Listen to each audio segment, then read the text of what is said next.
One of the first signs of ageing always shows up on the face. Fine lines around the eyes and mouth are always a giveaway. So in today's video, I'm going to show you how to give yourself a salon quality facial at home and how to learn the best skincare routines for both day and night to prepare your skin for makeup.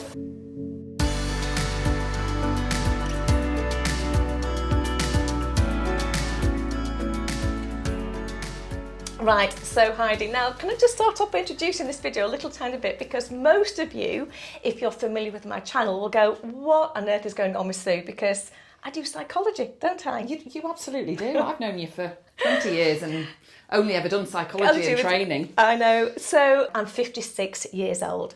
And in those years, yes, I have had actually more than one career. So when I was 17, I started out as a beauty therapist and I managed the health spas, sailing around the world on luxury cruise liners, managing the team of both hairdressers and beauty therapists and working as well. I also spent time as a makeup artist in the fashion world with model agencies, which gives me not only the experience, but also the qualifications to deliver information and content on both your hair and your skin. On returning back from the cruise liners, I actually then went into teaching. So I taught hairdressing and beauty therapy. It was through that teaching that I loved the delivery, but wanted to change my content. And that's when I went to university and did my degree in applied psychology. Is it all falling into place? Absolutely. Heidi, do you actually have a skincare routine? I go in the shower, I wash my face. I then feel a very tight face, so I put some moisturiser on. Yeah. That's pretty much all I do. If I can describe the skin, think about your garden, all right? That's the best way to describe your skin. The skin comes in various layers. On the top layer, we have something called the epidermis. Now, the epidermis is made up of 5 different layers, and they all do something different. Now, if we're looking at the garden, that's your grass. Your grass is your epidermis, and it's the uppermost part of your skin.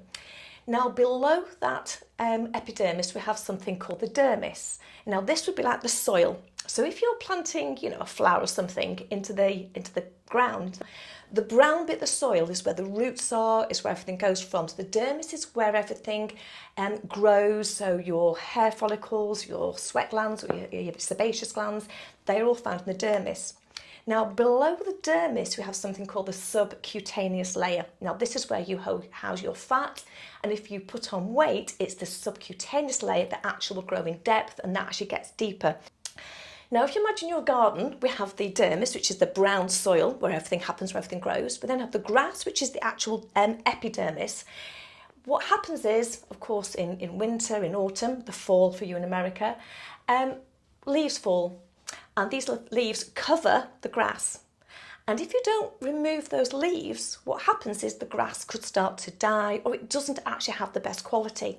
Skin's exactly the same. What happens is we get oil and pollutants from the atmosphere lying on the epidermis, and if we don't clear them away, then your skin will look dull, it will look sluggish, and it also will look older than the actual years that you are. Does that make sense? Really interesting. Yeah, that made sense. And a great sort of analogy with the garden. I know. I like my analogies. I like that. So the first thing you have to do to look after your skin is to remove these dead leaves. Now these dead leaves causes all the dirt and the grime that lies on the surface of your skin. If you walk around your home, if you go a day or 2 days, you will see naturally a fine layer of dust appearing on worktops, units and furniture. So what we do regularly is we go and dust and we remove this dust because it's very visible, we can see it. If you walk around your house and you go out and you walk around in the atmosphere, all this dust and these pollutants land on your skin, but we don't see them. And therefore, the most important part, or one of the most important parts to start off with, is cleansing your skin. There's something else about removing with the epidermis.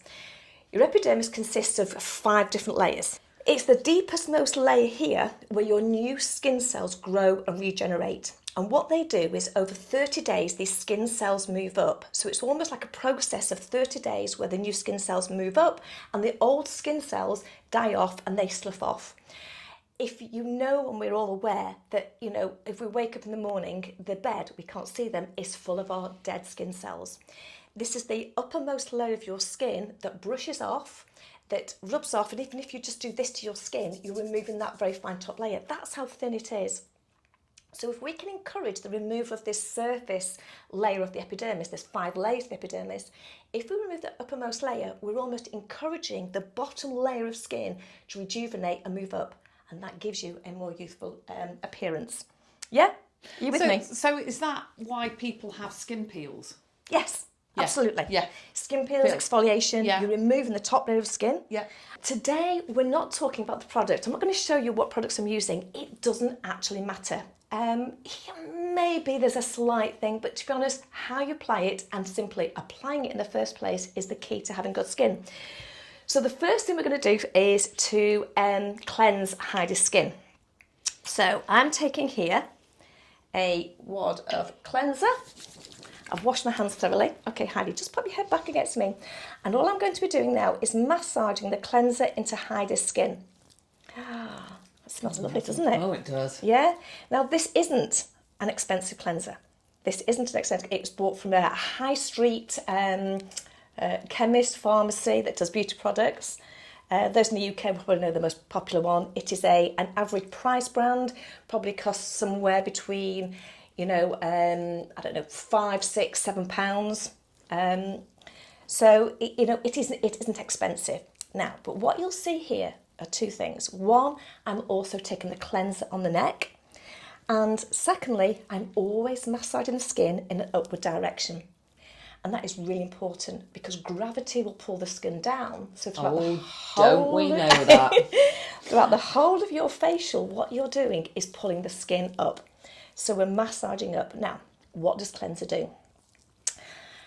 Let me describe cleanser in some way that actually makes some sense. Cleanser is almost like adding washing up liquid or dish soap to your dirty pots and pans. It actually emulsifies the fat, the grease and the oil. So what cleanser will do will emulsify the oils and the pollutants on the skin to enable you to remove them. It's really important you get into the corners of your nose, and again around the eyes and the neck area as well. So can I ask, Sue? Yeah. I cleanse at the moment in the shower with a facial wash. Well, I think I'm cleansing. Yeah. So I literally get in the shower, have a little blob of facial wash it off, and then I think I've cleansed. Have I? Or do you have to do this? You have cleansed, yeah. Rinsing off with water, yeah, absolutely. So you can do this in the shower? Yes, you can, but there is a layer that you're actually missing by just rinsing off with water. Because cleanser emulsifies the oils from the skin. What does that mean?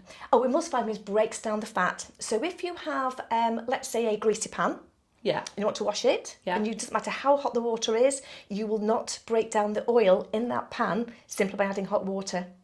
So we have to add dish soap, which is what we call it in the States, or washing up liquid is what we call it, and that breaks down the oils and the fat. So it breaks down the particles. The fat is almost like, you have a bead of fat, it's got like this membrane around it. So they're like little oil balls.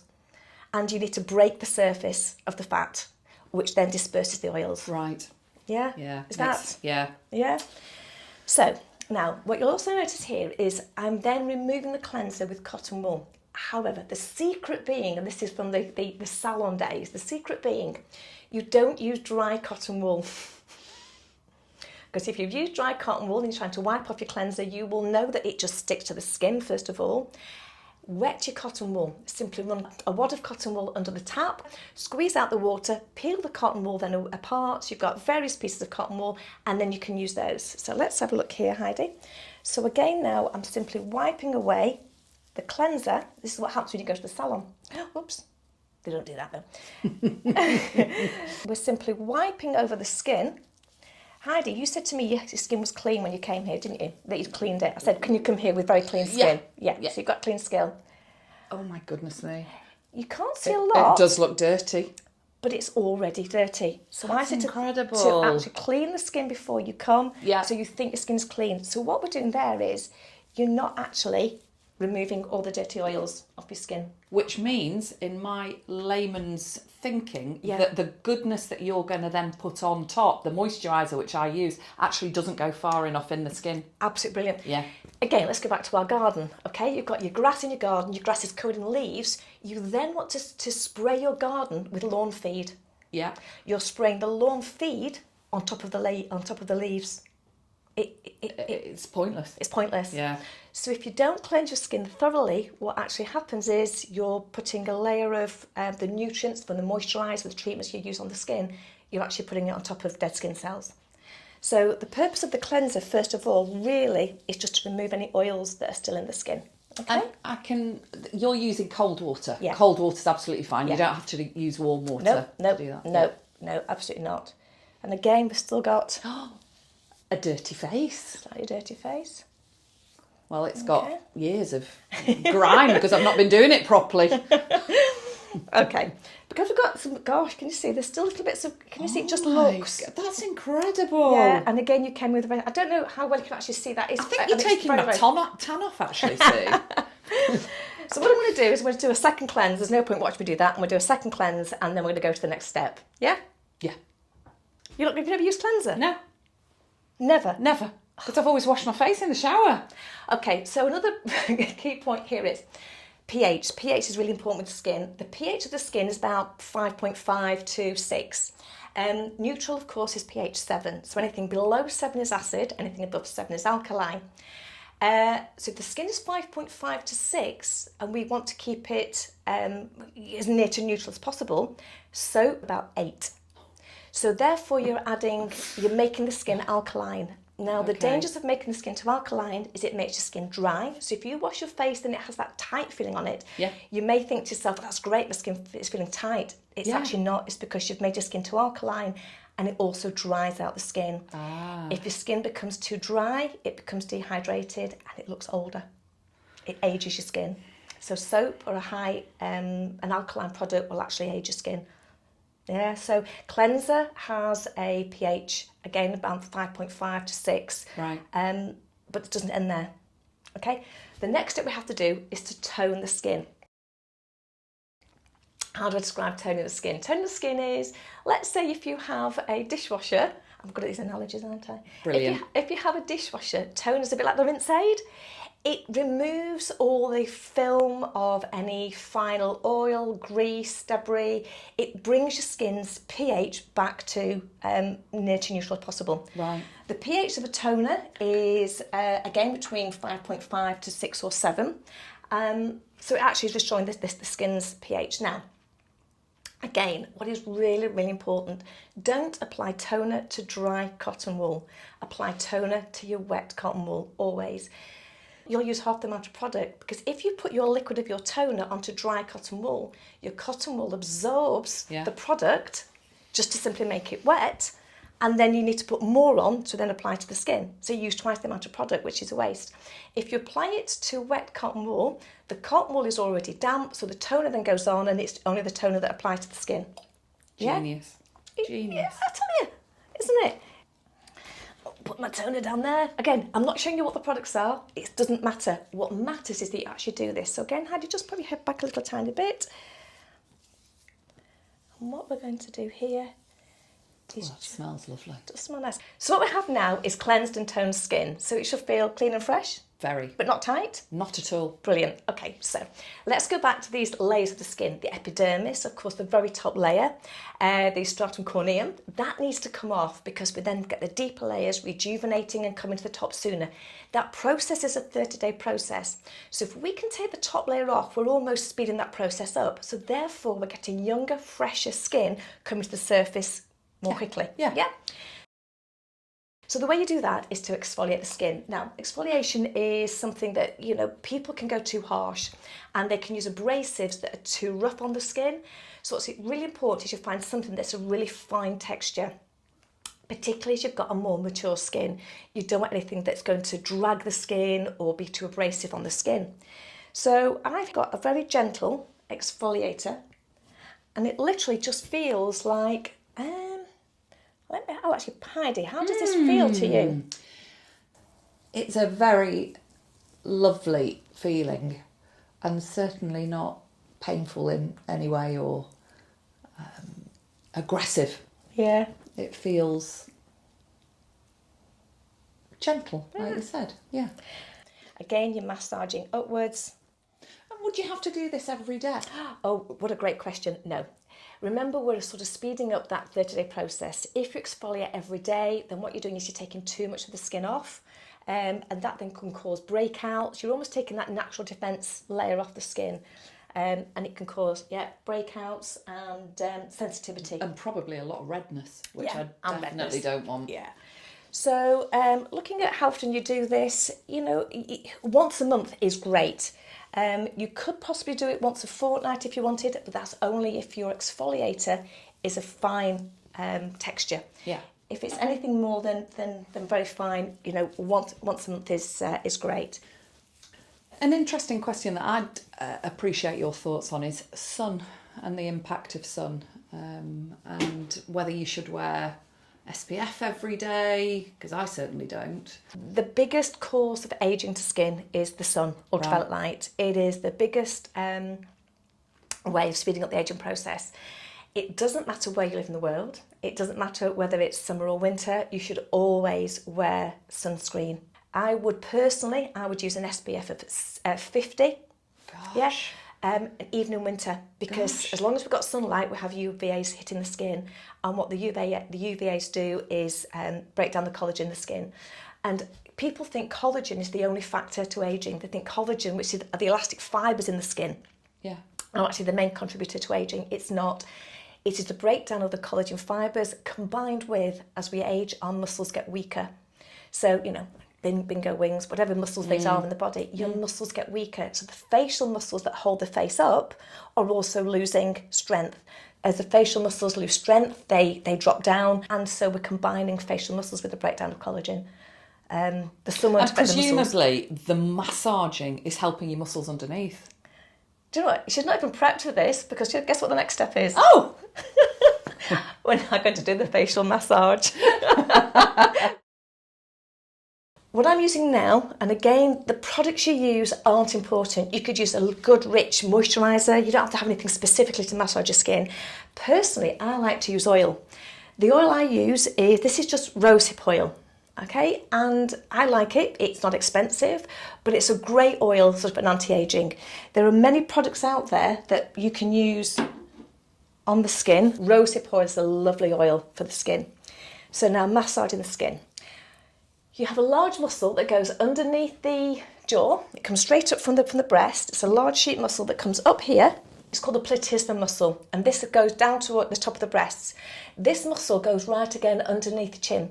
So the first thing we need to do, we need some massaging. So when yourself, you're constantly massaging, and when you're doing your facials, don't stop at your chin. Most people stop there. They apply products and stop at this jawline. Yeah. And it isn't. This, of course, we call it the turkey neck, don't we, as we get older, is really important to, again, massage up. You have the jowls that form here. You don't actually have any, Heidi, you look fantastic, but the jowly area forms there. So again, on yourself, just reverse the fingers round and you keep massaging up that way. But if you keep on massaging like that, it does make a difference to your facial muscles. It obviously is going to take time. Oh my goodness me. It feels soft and moist and smooth, actually. Much smoother than I would normally feel it to be. Yeah. Okay, so what we've done, we've cleansed the skin, we've returned it to its natural pH with the toner, we've now massaged it to get the muscle flowing, to get the blood flow and the muscles tightened. We're now going to tighten the pores. We're going to try and tighten the skin. Okay. So we're going to use a face mask to do that. Now there's many types of masks out there on the market.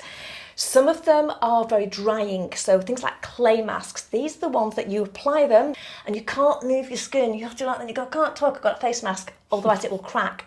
Great for young skin. Well, not that we're envious of them, are we? Great for young skin.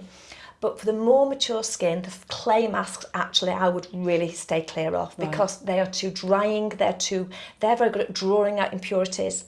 So for teenage skin, when they have a very oily skin, the clay masks are great.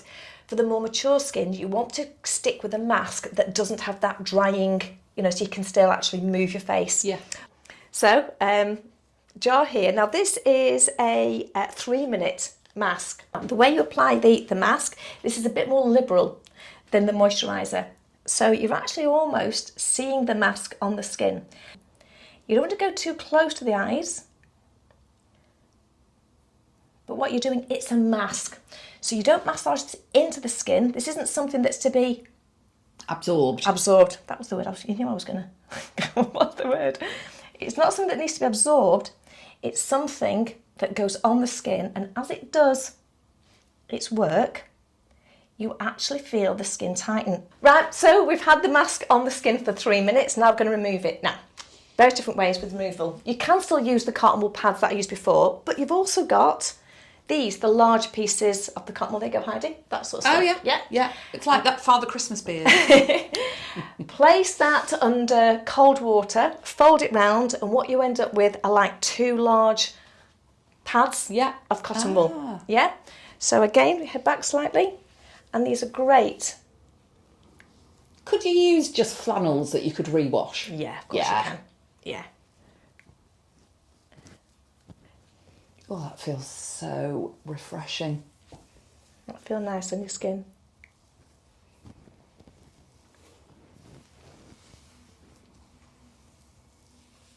And what I'm just going to finish with over after the face mask is just, again, some toner to go over. Any last bits of product will be removed, and the skin, again, we're removing it to its natural pH. So how does your skin feel? My skin feels warm and glowing and fresh, and I don't have that tight feeling that I normally have, actually. With soap? With soap, yeah. That's alkaline of soap. Avoid soap. Yeah. There are beauty bars out there, which is almost like a cleanser in a bar. Okay. They're okay. But the soap is alkaline. Avoid soap on your skin. It will age and dry your skin.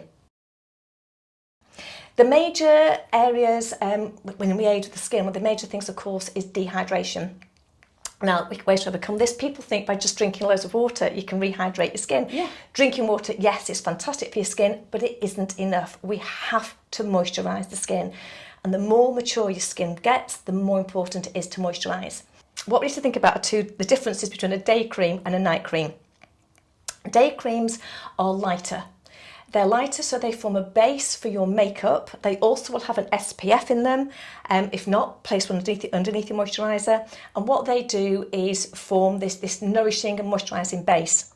At night time, that's when your skin rejuvenates. It needs the oxygen, it rejuvenates skin cells. So you don't want anything on you at night time that forms a barrier. Right. It needs to breathe.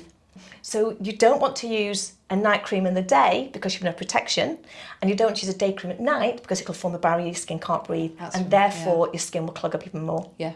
Yeah? Now, when we come into moisturising our skin, the first thing we need to do always is to apply an eye cream. Heidi, tell me the truth. Do you ever use an eye cream? No. Have you ever used an eye cream? Yes. Okay. Oh, you have? Well, I have started with good intentions, and but as a rule? As a rule, no. Okay.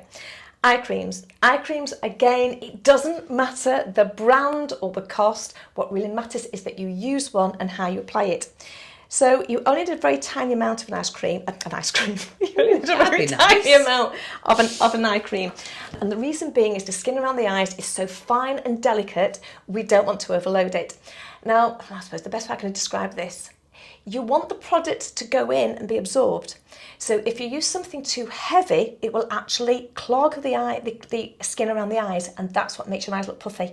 Oh. Yeah? I've got a tiny amount of product. I don't know if you can see that. A tiny amount of product. There you go, Heidi. Yeah. Tiny amount. Okay, on the ring finger. You see I've applied it on the ring finger. Yeah. I'm sharing it between the two fingers, and I'm literally just dabbing it underneath the eyes. And if you remember the direction. Ah. Yeah? What's the direction around the eyes, Heidi? It's the way your hair grows. Yeah, the way the eyebrows grow. The eyebrows grow. Yeah. So you're going round and round to apply your eye cream. Okay? Very gently. Now, serums are great. I personally love serums. Again, you've got 2 types of serum. If you want an oil-based serum, which are fantastic, they're great for night time. They can feed the skin and they're nourishing, but they're good for night time. If you use an oil-based serum in the daytime and then you try and apply your makeup on top, it can clog and it can go like bally. It doesn't mix very well, and it leaves your skin doesn't. And also it can leave your skin looking a bit greasy. So I use serums. Again, it doesn't really matter what they are, but I have a daytime and a nighttime serum. A daytime and nighttime serum. My daytime serum is a very light cream base. And again, we don't need too much, a tiny amount, and we're literally not overloading the skin. We don't want too much of it on because it will clog the skin. It's just simply to form another layer of nourishment. Okay, so we've applied serum and now we want to apply our moisturiser. We're doing daytime. Again, I'm showing you, this is the La Roche-Posay. It doesn't matter what you use. I'm just showing you this because you'll see it's got an SPF of 50. Okay. Yeah, so that's an SPF 50. I'm not promoting the brand. I personally like it. I'm not promoting it, saying it's the best. What I'm saying is, for daytime, you have an SPF in it, always. That's a really high protection, isn't it? It is, yeah. it is. But you don't notice, it makes no difference to you. It doesn't matter. And if you have an SPF and a moisturiser, daytime moisturiser, it doesn't feel like a sun cream that you'd wear on the beach. Sun creams on the beach are a very different consistency because they have to last through sweating, going in the pool, going in the sea, the sand, everything. This it's not. It's just a very fine, it doesn't make your skin feel... Yeah, it's made differently. It is made very differently. But we've got eye cream on, so now we're not going too close to the eyes. We're okay above the eyebrow, but you'll see, because we've got eye cream on, we don't take the moisturiser too close to the eyes, because what it will do, it will create puffiness. So your moisturiser does not go around your eyes. If you feel your skin there, Heidi, you'll probably feel it feels still a little bit tacky. Yes, it does. Yeah, okay. Yeah.